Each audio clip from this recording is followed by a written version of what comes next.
But if I'm not mistaken, Lauren Balfe didn't come back for this one. No, you did. Oh, we did. You're already starting with the religious symbolism. God, by dead reckoning. There's the title drop.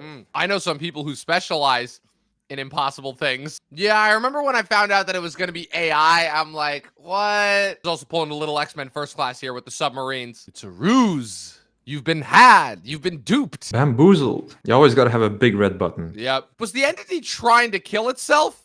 It's this guy's first day on the job. Yep. And he has to go to Ethan Hunt, Right. of all people. Right. We get some more Ethan backstory Yep. in this one. I do wonder if we'll see this whole scene played out. Didn't even bring him a meal. Who else has got the eye patch this time? Hey, The Mummy, Part 2. It's the only problem with desert set sequences is you have a hard time sometimes telling who's who. Bunch of people. Here comes the Maverick alum. Yep.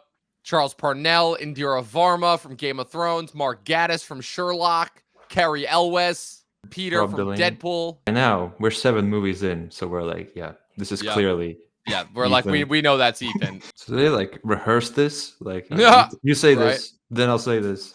There he is. Really hasn't aged that much either. Yeah, after Sloane's fuck up in the last one. Although I heard she's supposedly the president in the next one. Of the United States? Yes. Huh? Close-ups. The close-ups are back. Ethan's gonna kill God. Some subtle foreshadowing in the background. Right. Part 1. No longer, though. These two are a highlight of the movie for me. I'm an agent of chaos. So he's already gone rogue before the credits. Right. He's roll. like, yeah, we're not even bothering to have this be affiliated in any way. Oh, there he is. Gabriel. They're like, yeah, we're aware of all the IMF's tricks and tropes at this point. Oh, there she is. Grace. First we had Jane Carter. Now we have Agent Carter. God damn. This franchise and these beautiful actresses. Oh, bring back Ooh, the bring it back magic. Yup, bringing back the magic. He's like, wait, I've been in this situation before. It knows everything. It's God. It knows your personality. It knows your psychic thoughts. Oh, Mantis. Dead. Why do we always end up in these situations? Oh, gee, I don't know. Maybe because you're the IMF? Can's empty. Ha! Time for the run. Oh, boy. Are we in Venice? No, we're in Rome. Rome. The answer is not who, but what. Oh. Haha. Look at this dollar store Kenneth Branagh. Right. He's back in his The Firm role. Yeah, that cop deserves to get his car stolen, just leaving it unattended like that. Nice. That's awesome. Oh. Haha. That's a shot from our intro. You're driving. What? Really? Based off the last 5 minutes, this is a terrible idea. All the doors. All of them. Handgun, armored car. Yeah, I think it was this specific sequence that I was like, what are we doing here? We forgot our regular sponsorship. Get it? It's funny. What is happening? My question this entire time. One could say that Ethan has literally been railroaded. Should be used to this by now, Ethan. Right? You send us away, you say the mission's over, we don't listen, we come back to save your ass. We've been through this a couple times now. Elsa! The gang's back together! Don't accept that. Another Euro rave. The scene that you texted me about Yes, when I this movie said- was coming up. Like, how do you get all these women in You're the like, same how room? did they do this? You shouldn't. You stepped into a world of lies, Grace. What are you saying, man? Yeah, right? Then why is she listening to you? Alana? In another Emma Frost type, he doesn't even have a Facebook account. He doesn't even have a last name. Peggy Carter, Mantis, Sue Storm. I can absolutely understand why you'd lose your shit. Pretty terrible security. And so the plot thickens. Ha! Screw subtext. Very Skyfall-esque Yes, looking very. sequence. Oh no. It's amazing to think how they shot this. And what a pain in the ass that must have been. Oh, damn, look at those abs. Oh, he leaves her alive, though. Might help him out later. Might help him out in the future. It's like, run, Ethan, run. Your brunettes are in danger. So he loses Baldwin in the last one. And now it's Ilsa. And It's been real, Ilsa. And a million stands cried out at once. Yep. Yes, the mandatory pre-third act Yep. sit-down conversation. The Macquarie thing, showing us what we think is going to happen. Yeah. How many did you see? 14,605,000. How How many did we win? One. This is how every franchise is going to end now. The train reference to the first one, See, why didn't they just do that? right? Oh my God, that's right. That's where Ethan's gonna go. A in the next coffin one. communicating with the entity. On schedule. Behold, the self-driving capabilities Yes, of the of the BMW. BMW. Excuse me. Please don't disturb my friend. He's dead tired. This would freak me out. Yeah, I would too. This is Vanessa Kirby pretending to be Hayley Atwell, pretending Yes. to be Vanessa Kirby. The inception of performances. Dun dun. Dun dun dun. This is very Steve McQueen in The Great Escape. Denlinger. Dun dun dun. How long was he waiting there? Right? AI our agents once stole. Wonder what it could possibly be. Oh. Ooh. Zola's like, we didn't have the second half of the key. Here we go. Ridiculous stunt number. I've lost track. Wow, that rock formation lines up perfectly. Quick, I need to think about all the beautiful women. Perfect in my time for a life. flashback. Make the choice. Make the choice. Oh, he's like, you'll get used to it. No coal stains on her. Nope, somehow. A bit of a God. Gotcha. I feel like Ethan's hair has changed about 4 times through this third act. Right? Almost like they were shooting this third act across the course of several years because of COVID. Mission Impossible, Dead Reckoning, Part 1.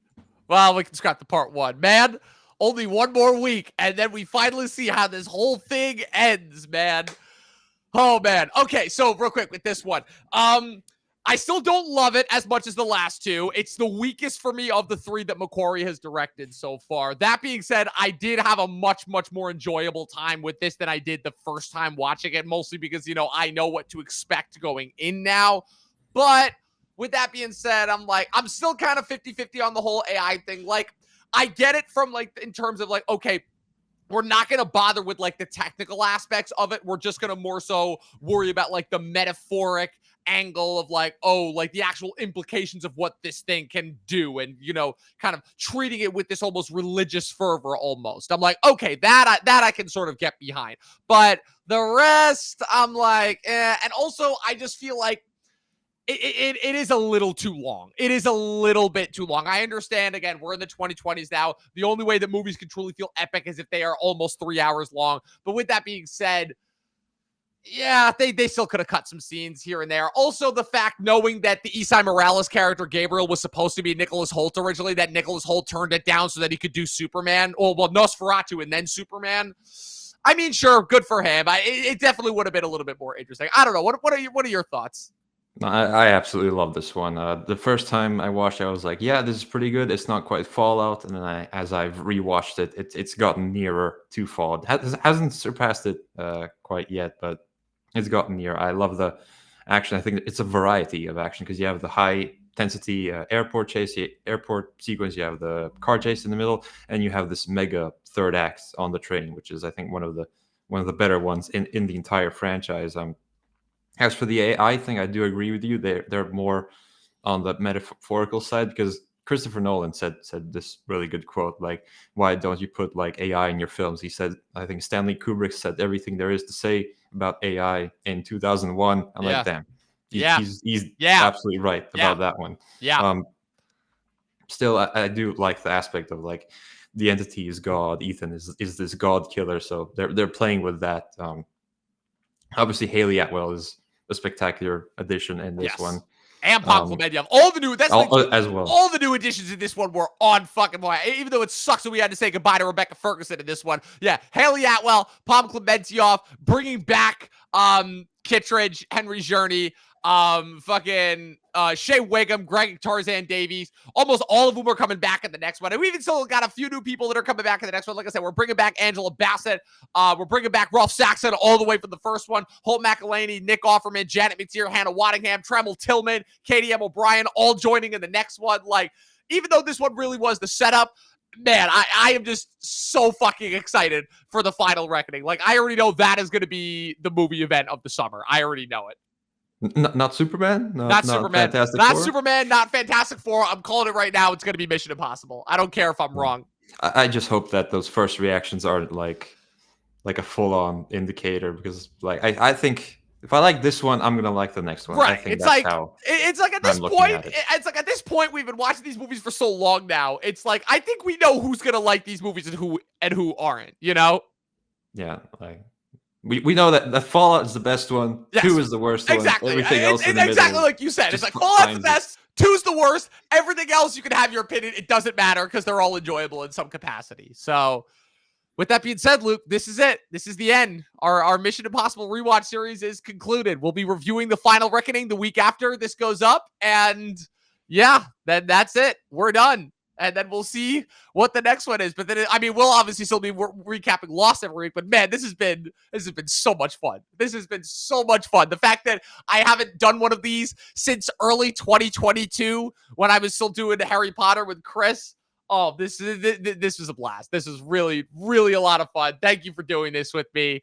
Yeah, unfortunately we lost the copyright claim, so unfortunately Mission Impossible 2 is still blocked, but you know, we'll always It was have the worst one. It was the worst. It was the worst one. It was the worst one. The algorithm knew. The entity knew. So Yeah. Oh man. Luke, where can the good people follow you on the interwebs? They can follow me at Luke Reviews on YouTube. It is today. Today's Wednesday. I'm seeing the movie on Saturday. We'll discuss it the week after. I'm sure Yep. I'll be watching it at least twice in that span. Definitely. Also, want to champion you for doing the editing job on all 7 of these. Oh, 7. 7. And they're still this good. Right? Like 7 movies Oh in. man. So Over the course of 30 years, what other franchise has done that? none. Like None. Maybe the MCU when it's like in phase 18. I don't know. No. It's going to be tough to come back from phases 4 and 5. I think they can do it. Well, let's hope. You guys can follow me with everything going on at Movie Nerd Reviews across all platforms, at Official Talking TV Podcast across all platforms. We'll see you guys for The Final Reckoning. Will this be the end for Ethan Hunt? Tune in to find out. We'll see you guys next time.